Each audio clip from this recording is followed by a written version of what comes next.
Welcome to SportsBeat KC, the Kansas City Star's daily sports podcast. It's Wednesday, October 21st, and I'm Blair Kerkhoff. College football is on the agenda today, and we start with the Sunflower Showdown, the annual clash between Kansas State and Kansas. The game's in Manhattan this year. Beat writers Kellis, Robinett, and Gary Bedore are here to break it down and answer the question, to whom does this game mean more? We have our ideas. After a break, we talk Mizzou with Soichi Terada. The Tigers have a big game on Saturday in Columbia against Kentucky, the program that's frustrated them more than any in the SEC over the last 5 years. So it's a college football day, and let's get started talking Sunflower Showdown. Kellis, Robinett, and Gary Bedore are here, and we're going to talk about the Sunflower Showdown. The Sunflower Showdown. It's a football game between Kansas State and Kansas. This year it's in Manhattan. And K-State is gunning for, I believe, consecutive victory number 382 in this series. Something like that. Round up to 400.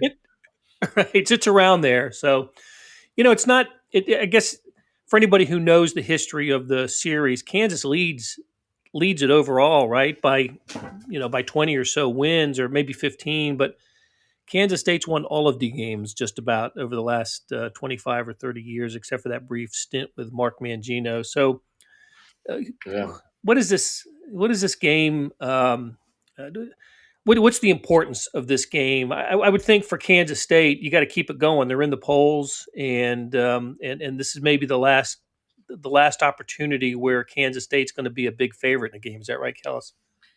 It is. Every game after this is probably a toss-up for them, and this one they're 20-point favorites basically.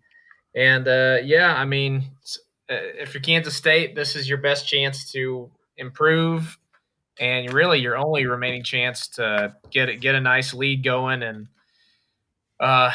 get some young guys into the game and get them some experience that they might not otherwise get. Just from an overall traditional perspective, this is always a game Kansas State fans they can't stomach to lose. They can't really even stomach to think about not covering the spread. And with all the positive momentum they've built here this season with their last 3 wins, beating Oklahoma, getting into the rankings, they got to keep that going with their hardest game still coming up. Yeah, it gives Will Howard a chance too to get more game reps, right? And that's pretty big for the freshman quarterback when he faces the rest of the season. So, and Gary, you've covered many KU K-State football games, and you've seen KU lose many KU K-State football games, and their chances of winning this one are slim anyway. But they decreased with the news this week that Pooka Williams has opted out. What do we know about that? Well, he cited family health reasons. His mother, he said, was the most important thing. So he opted out and will be going back to Louisiana, which is pretty crazy when you think about it. It's a 0-4 team that's been blown out in every game, and they've got a first-team All-Big 12 running back who has just left the team. It would almost sound like rock bottom, for the program. And here it's only year 2 of the Les Miles era. Now, you can't really blame a guy for going home for health reasons of a family member, but that doesn't really happen very often with guys that were preseason Heisman. I mean, he wasn't going to win that, but again, first team All Big 12 2 years in a row. He hasn't had a good game yet. He's under 200 yards for the season rushing, but he did return a kickoff 92 yards for a touchdown last week. But anyway, that you would think KU would be going into Manhattan kind of shaken even more than an 0-4 team that's been blown out 4 straight games. So that's pretty much what's going on here. Pooka's gone, and he was the guy the small fan base that follows football really loved. So it's kind of like I said, maybe rock bottom. Wasn't it last year they lost a running back right before they played TCU and just got mauled in that game? That's right. And I think it was Herbert who is starring for West Virginia right now. I mean, Virginia Tech. Was that his name? I didn't cover the team last year, but it I was. believe so. Yeah, I know he transferred to Virginia Tech. So Yeah, that's him, um, and he's excelling for them. So that's another crazy thing about this season. This guy that left in the middle of the season is now doing very well. He was okay here Yeah, too. Khalil Herbert. Yeah. Remember? Yep. So yeah, a blow for Kansas in a season where they don't need additional bad news. Um, you know, Gary, you and I, we've been covering KU football and basketball games, or going over there for games for a long time. And there was a time when this game was kind of a toss up, right? The Glenn Mason, Bill Snyder early years, it was a coin flip type of game, and there were some competitive games. But once Bill Snyder got it rolling in Manhattan, it ceased to become competitive, Yeah. and Kansas State just took it to the Jayhawks year after year after year until Mark Mangino got to KU, and Kansas won, I think, all three meetings against the Wildcats when Ron Prince was the head coach. And then Snyder returned, and then Mangino left, and it was back to a dominant series for the Wildcats. We were kidding around before we started talking about who this game means more to, and it should mean a lot to KU because year in year out they're having poor seasons, and they could point to this big rivalry game as it doesn't matter what else we do as long as we beat K State. Well, they never beat K State, Yeah. and conversely, I can remember, going to Manhattan and looking in their trophy case one year and seeing the trophy that's, I don't know what they hand out. I guess it's a trophy, right, for the it's winner of the game. Governor's Cup. Governor's Cup. Thank you very much. And it was prominently displayed in the trophy case. Like they were proud of that, along with all their bowl trophies. So, Kellis, you've got your finger on the pulse as well as anybody here when it comes to Kansas State. They really, really want to win this game, don't they? Yeah, and that really goes back to the way Snyder approached it. You mentioned that, not only did he display it prominently in their main trophy showcase. If you ever walked into the old football facility here, they had one trophy case in the front entrance area, and it was reserved solely for the Governor's Cup. And when Kansas State lost, when the few occasions they lost the Sunflower Showdown, that case went empty all year. They didn't put one of their Big 12 trophies in there or something else. No bowl trophies, just set empty as a daily reminder to every player that they lost that game.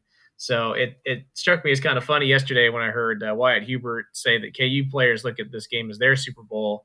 I think for a long time it's been the reverse, which is part of the reason why Kansas State has just been so dominant in this series. Not only did they have the more talent, the better coaching and all that stuff, but they seem to be much more motivated for this game too. It seems like every year it's unbelievable that K-State just brings out the string of in-state players who say KU never recruited them, but they wanted to play for KU, and now it's like their mission every year to make them miserable on the football field. It should be the other way around. And until that changes, this is going to be a lopsided and very boring rivalry, in my opinion. Yeah, I read that story. That was really interesting. Yeah. I mean, you're right, Kellis. We hear it often that in-state players, especially from the eastern part of the state, right? Kansas City, Lawrence, Topeka, Douglas County, and Shawnee County. Those players. Tend to, they want to be recruited by KU, and in most cases weren't, and they end up at Kansas State, and makes for good press conferencing. Lawrence really well too lately, so that adds another element to it. Okay, well, what do we expect on Saturday? 11 a.m. kick, right? First time slot for college football, and as I said, the game is in Manhattan. Listen, some years this game has been close. Kansas doesn't win it, but Kansas has had a couple of teams that have kept this game within probably inside the betting line. Do we think that might happen on Saturday? I don't know. When KU led West Virginia 10-0, they kind of dominated the first quarter, and then they ended up getting blown out. So I would guess without Pooka, although Velton Gardner actually leads the team in rushing, if K-State treats it like they normally do and care and don't overlook them and all that, you would think this would be another blowout for K-State. But one of the K-State players, I was listening to the replay of some of the audio yesterday, said that KU had some good players, and they actually do. So they've got a few individual players that are pretty good, like some of these receivers, but the quarterback situation has been so bad that they haven't really had many big plays. They also have a few good young players on defense, but the linemen on both sides have not done that well at all. So my guess is it should be K-State over the 20-point spread. But like I said, they led West Virginia 10-0, and it was a game at halftime. So who knows? But I would think K-State, if they want it and play like they have been, would win easily. I actually think there's a chance that KU covers here. I'm not super confident in it. I certainly wouldn't put money on it. I'd actually stay away from the betting line in this one. If there's anything I was going to bet on, it'd be the under. And the reason I say that is just because historically over the last couple of years, Kansas State really hasn't. The days of them beating KU 64-0 haven't been there. Last year they win by 28. Year before that by 4. Year before that by 10. Year before that 15. I mean, none of those games were really ever like super in doubt, other than the 1-2 years ago. But KU, to their credit, found a way to at least cover the spread. And just looking back at both these teams in their last game, you've got Kansas State with a freshman quarterback that only scored one offensive touchdown against TCU. And then Kansas, they're coming off a game in which they only scored one offensive touchdown against West Virginia, and that was on a fluky play with a tip pass. I think there's a possibility for this just to be a low-scoring kind of slog, maybe like 27-10, something like that, and KU covers that way. But that's also me maybe giving KU a little bit too much credit here, because just like Gary said, if you take away that 10-0 start, then it's a real blowout in West Virginia. And if that doesn't happen here, then maybe K-State does pull away. So I'm certainly not going to underestimate KU's ability to come in and just play so badly that K-State does win by a huge margin. But they haven't beaten anybody by more than 10 points all year.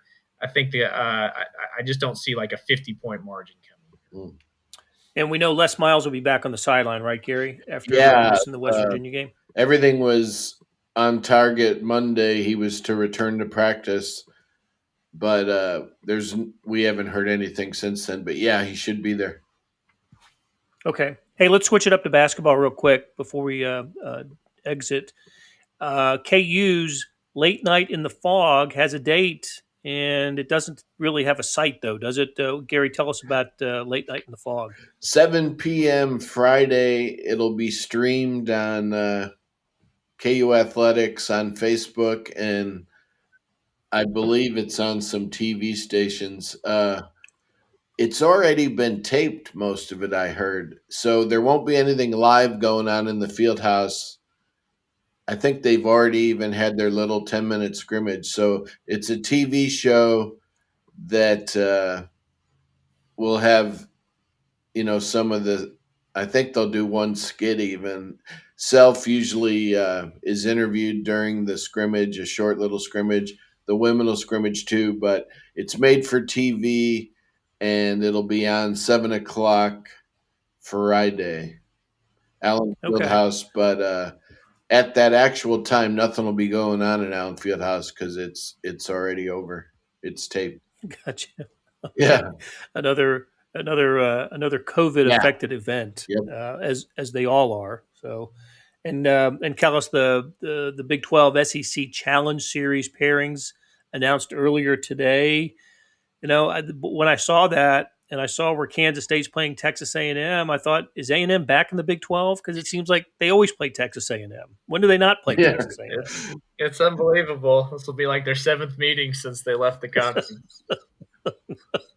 I know, and KU at Tennessee. That's a big challenge. Tennessee's supposed to be really good this year, aren't they, Gary? Yeah, they are, and KU leads the all-time series 4-1 with most of the games recent. So Tennessee under Rick Barnes is going to want that one badly. Should be a good game in Knoxville. And Missouri, we'll talk to Suichi Terada here in a second, but Missouri back in the Big 12 SEC Challenge, taking on TCU. One of the other marquee games, Baylor against Auburn, looks like would be a good game as well. So, okay, for Kellis, Robinett, and Gary Bedore, it was great talking to you guys, and we will do it again soon. Hey, it's Blair. We have a special subscription offer for SportsBeat KC listeners, unlimited digital access to the Kansas City Star's award-winning sports coverage. Sign up now for 1 year of Sports Pass for access to all the sports news, features, and columns presented on the kansascity.com site, and it's only $30. That's a 40% savings off our regular rate. Your subscription will automatically renew after the initial term at $50 unless you tell us to cancel. Your subscription helps support the sports coverage of kansascity.com and the Kansas City Star, and that support has never been more important. Please visit kansascity.com/SportsBeatKC offer to get this special offer. And as always, thanks for listening. Suichi Terada's here. Hey, Suichi. Hey, Blair, how's it going? This isn't quite sunflower territory, but glad you're still speaking to me. It's the big one in Manhattan this weekend. KU, K-State, not really that big. It's not, and it's not because Kansas football has been so bad for so long that it's just not. I mean, I know you're familiar with Michigan State, and there are great college football rivalries around the country. Kansas State is a rivalry. It's not a great rivalry. In football, it just isn't. So, and Kansas fans would say in basketball, it's the opposite, right? I mean, the Jayhawks just dominate in hoops, but it's too bad because it's the one game that when seasons aren't going well, which is the sort of a definition of a rivalry. When your season's not going well, at least you have that game, but they don't have that game. So. Blair, the more you speak about KU football on this podcast, I think a lot of Mizzou fans will be happy. So, well, if you diss them, right? So, all right, but let's talk about the big game. It's not KU but UK that Missouri has coming up on Saturday. Big game as far as I'm concerned for both programs that have found some footing after rough starts. I mean, this is kind of a sneaky good game, isn't it?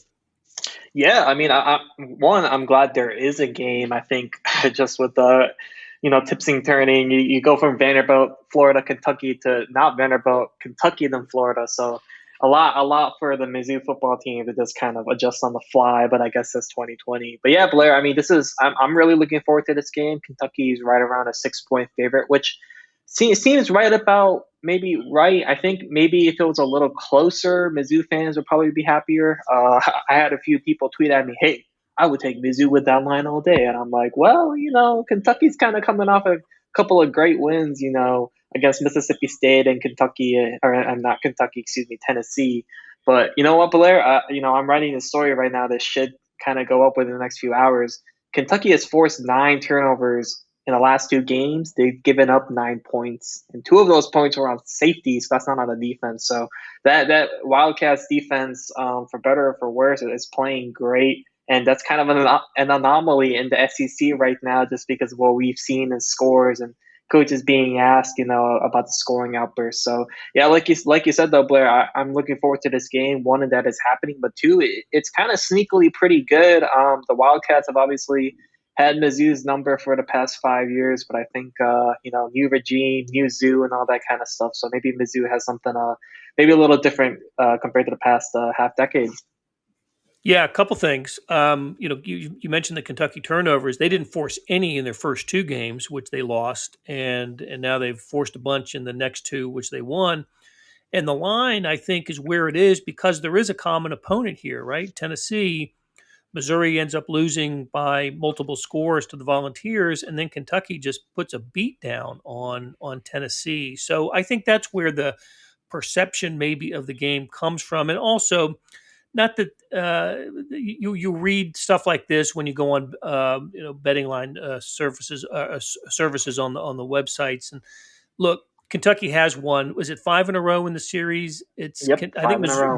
Missouri won the first 3 after joining the SEC, but Kentucky hasn't lost since then. And this is a program that Missouri fans, I think, would say, listen, we should be equal to or better than. I mean, with our football history and heritage and compared to Kentucky's, it's one thing for Kentucky to dominate in basketball, but football is supposed to be, not that way. And Kentucky has found ways to really, really frustrate Missouri, not just beat them, but beat them in ways that just leave Missouri fans just angry. Plays at the end of games, it just doesn't seem right that Kentucky's won. That the breaks have gone Kentucky's way in the recent series with Mizzou. So maybe things change, but again, the perception is such that Kentucky's playing really good ball right now. But heck, Missouri's had 2 weeks. Will have had 2 weeks, right, to savor the LSU victory and to build off of that. And we know that there are some depth chart changes for the Tigers. Tell us about that. Yeah, Blair, first thing I just want to say, we won't talk too much about the 2018 game just because I know some Mizzou fans will start. My gosh. I'm sure we'll get some emails or tweets about even mentioning that game in a certain end zone as well. I know Mizzou fans hate. Moving on from that, a lot of depth chart changes. Pretty much the biggest ones you're going to see are at 3 spots. At wide receiver, I think I was a little bit shocked, maybe not shocked, but I was a little surprised to see Damon Hazelton was listed as a backup. Then you have Deontay Booth-Smith, Kansas City native, Raytown guy, and Michael Wilson listed as co-starters. And then at the other starting wide receiver outside spot is Kiki Chisholm and Toski Dove. So obviously Chisholm and Hazelton missed the LSU game because of COVID-19 reasons. And that's kind of what happens, in 2020, and you can be knocked out 2 weeks.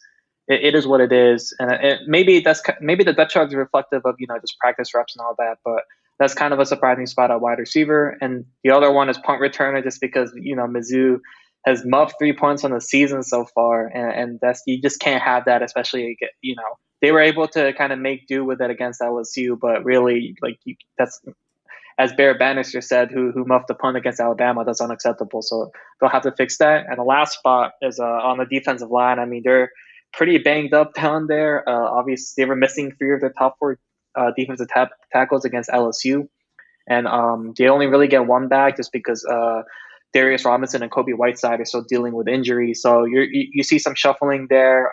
Mizzou has actually kind of had this buck linebacker spot who hasn't had their hand on the ground.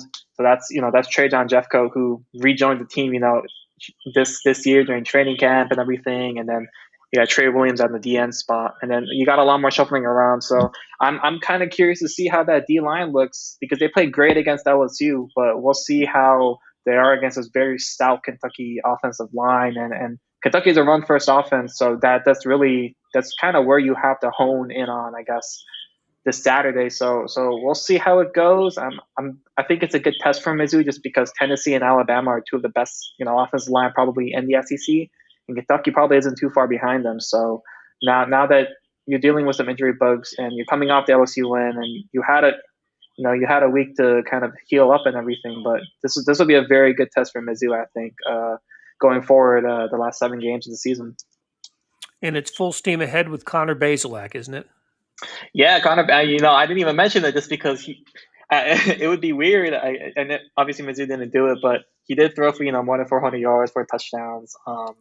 The thing is, Blair, I'm very curious about is that Drinkwitz has mentioned Basilak is still very inexperienced as a quarterback, just because of he played in a wishbone style offense in high school, so he really didn't get that many opportunities to pass the ball, and so Drinkwitz has mentioned multiple times that we're still Mizzou is still easing him in, Kentucky will play, some soft coverage, some scheme, some coverages that Basilak probably has never seen in his career. So that secondary has been playing real well for Kentucky, 9 interceptions in 2 games. So very, very curious to see how Basilak does just because of how green he is. Yeah, but look, he certainly solved the LSU defense. Passed for more than 400 yards. Was the SEC Freshman of the Week for that week. Just a great start. And I guess we should say Terry Wilson, the Kentucky quarterback, got off to a really slow start and has really played well the last couple of weeks in the 2 victories for the Wildcats. So. All right, let's switch it real quick, Soichi. That the Big 12 SEC or SEC Big 12 basketball challenge schedule was released today, and it's not a common occurrence that Missouri is involved in this. Right, all 10 Big 12 teams are always in it, and because there are 14 in the SEC, 4 have to sit out, and Missouri has done its share of sitting out of this challenge series, but they're back in it. Who are they playing, and what do we know about it? Well, Mizzou is playing TCU. It's funny, Blair, you mentioned that they don't play in it too much, and when they do play in it, it never ends up with those historical rivals, because now 4th time they're in it. They played TCU, they played West Virginia twice, and they played Oklahoma once. So it's only that one game against the Sooners in their 4 games in this challenge that they've played historical Big 8 rivals, even Big 12 rivals. So it's it's kind of a weird thing for Mizzou. I know fans were very much so, hey, we would love to play these historic rivalries that we haven't done in years, and now that border war is off with KU, maybe it would have been a nice year for Mizzou to kind of get that historical taste, but unfortunately they won't. It makes sense. So TCU finished 16-16. I wrote about it. They were actually one of the rare teams around the country to actually finish their season, because they lost in the first round to K-State in the Big 12 tournament. So I guess that's just how TCU was. Mizzou was 15-16 obviously last year before the SEC tournament was shut down because of COVID. So rankings wise, I guess based off of last year, it makes sense. But I'm sure Mizzou fans would have loved to play Oklahoma State or really anybody else that they do have a history against. For sure. And look, they were supposed to play Kansas this year at Sprint Center. We know that game's been delayed for a season. They put the Sprint Center game on the back end of the 6-year contract.